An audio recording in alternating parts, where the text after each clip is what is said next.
watching South Asia Newsline, and here are the top stories we are tracking for you on Thursday, the 26th of March.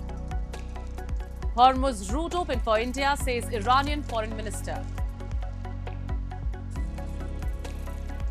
US dismisses reports of Iran peace talks in Pakistan as speculation. And leaked Nepal probe report reveals security failures in deadly Gen Z protests.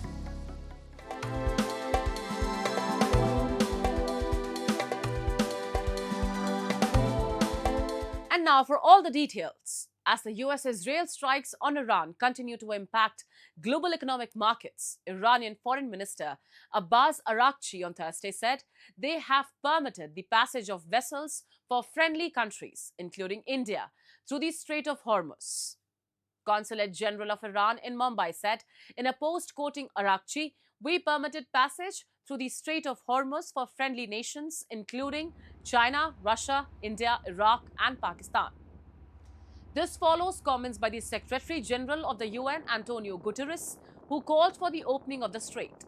Earlier, Tehran had warned it would not allow even a single liter of oil destined for the US, Israel, or their allies to pass through the route. The prolonged closure of the Strait of Hormuz is choking the movement of oil, gas, and fertilizer at a critical moment in the global planting season. Around 20% of the world's oil and liquefied natural gas flows through the narrow, 2-mile-wide shipping lanes of the Strait of Hormuz, making it one of the most critical choke points in global energy supply.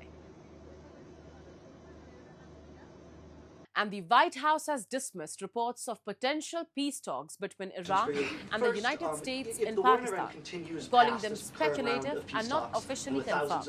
The response comes just a day after Pakistan's Prime Minister Shehbaz Sharif publicly tweeted about welcoming such talks, projecting the country as a key diplomatic intermediary. Speaking in Washington, D.C., White House Press Secretary Caroline Leavitt made it clear that no such plans have been formalized. She emphasized that nothing should be treated as official unless announced by the White House. The remarks come amid reports that Iran is reassessing its negotiation strategy, with indications that it may prefer engagement with Vice President J.D. Vance. For now, Washington's position appears to undercut Islamabad's earlier messaging, suggesting that Pakistan's diplomatic offer may have been premature. Again, I've seen a lot of speculation and reporting about potential talks that could happen later this week. Nothing should be deemed official until it is announced formally by the White House. I would not get ahead of our skis on reporting about any talks this weekend until you hear directly from us. And on the sidelines of the UN Human Rights Council in Geneva, activists and community leaders have raised serious concerns over the worsening situation in Afghanistan and Pakistan. We have a report. Human rights concerns in Afghanistan and Pakistan took center stage at an international conference in Geneva, held on the sidelines of the 61st session of the United Nations Human Rights Council. The event, hosted at the John Knox Center, brought together activists, community leaders, and diaspora groups to highlight ongoing challenges in the region, particularly the continued ban on girls' education in Afghanistan. These days we saw that Pakistan bombarded Afghanistan. From my opinion, it's not good, and also all of the people that they don't work in government, they agree with me that it's not good, because we are brothers and sisters, and also all of us we are Muslims, especially in these important days that we have Eid in our culture, in our religion. The Pakistan bombarded Afghanistan with that it know Afghanistan has so many problems in this moment. का event है इधर ही Swiss में, तो बात ये है, बात पहले जो अफगान गर्ल्स जो है उसके लिए, जो स्कूल्स के लिए और मुश्किलात है वगैरह वगैरह, तो बात यह है कि तकरीबन 45-50 सालों से ये मुश्किल अफगानिस्तान में आ रहा है. Here, people from different walks of life, Iranians, Kashmiris, Sindhis and Baloch are participating in this conference and will raise the issue of girls' education. And besides that, we will discuss also, the deteriorating, law and order situation and the military crackdown of Pakistan on the innocent civilians in Khyber Pakhtunkhwa, and even in Afghanistan, where, hospitals were attacked by the Pakistani military in violation of international law. Prominent activist Arif Ajakia has raised concern over the ongoing situation in Balochistan and Khyber Pakhtunkhwa in Pakistan, where people are facing atrocities and subjugation of their basic rights. Well, in Pakistan, abduction of political activists, civilians from Baloch, Sindhi and Pakhtun communities is order of the day. And thousands of people are missing.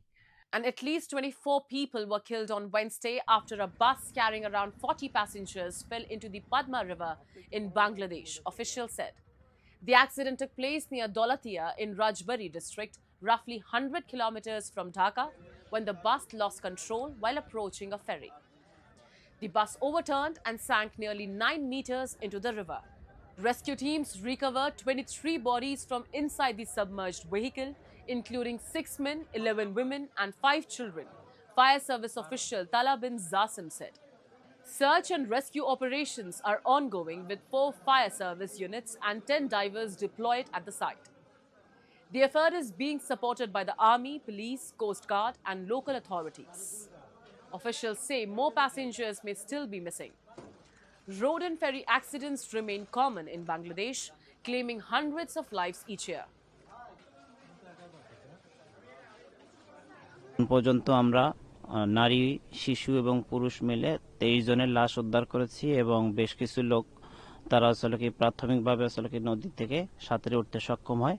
And Nepal is set to publish a controversial high-level investigation report into the last year's deadly Gen Z protests after the document was leaked. The 907-page report examines the protests of September 8 and 9, 2025, which left at least 76 people dead and more than 2,500 injured. According to the report, security forces struggled to contain the unrest due to poor coordination between the Nepal police, armed police force and the Nepali army.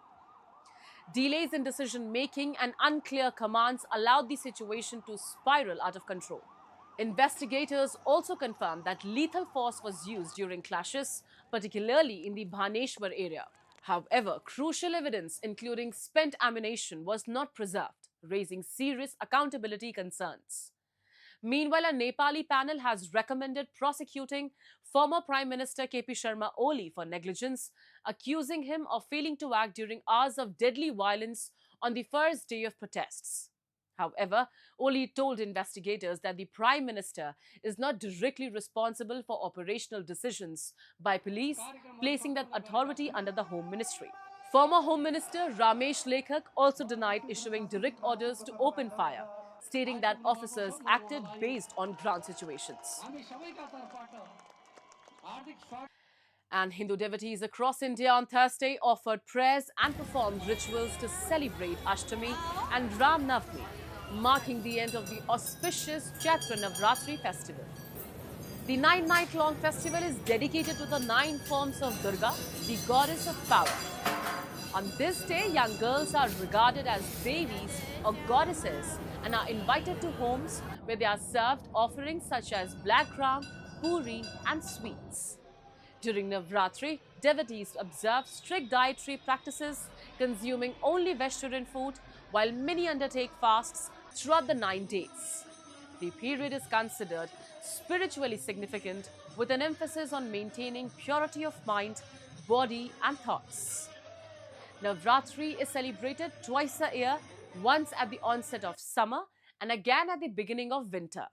Devotees highlighted the immense power and glory of the deity and mentioned the significant presence and power of the goddess, contributing to the temple's popularity. लोपी मंदिर आए हैं, यहाँ माता रानी के दर्शन होते हैं। बहुत हम लोग यहाँ आकर पूजा पाठ करते हैं। आज नवरात्र के अष्टमी है, हम लोग यहाँ पूजा करने हैं, हर साल यहाँ आते हैं और हम लोग के घर भी यहीं पे है, आसपास में ही है। That's all in tonight's edition. We will see you same time tomorrow.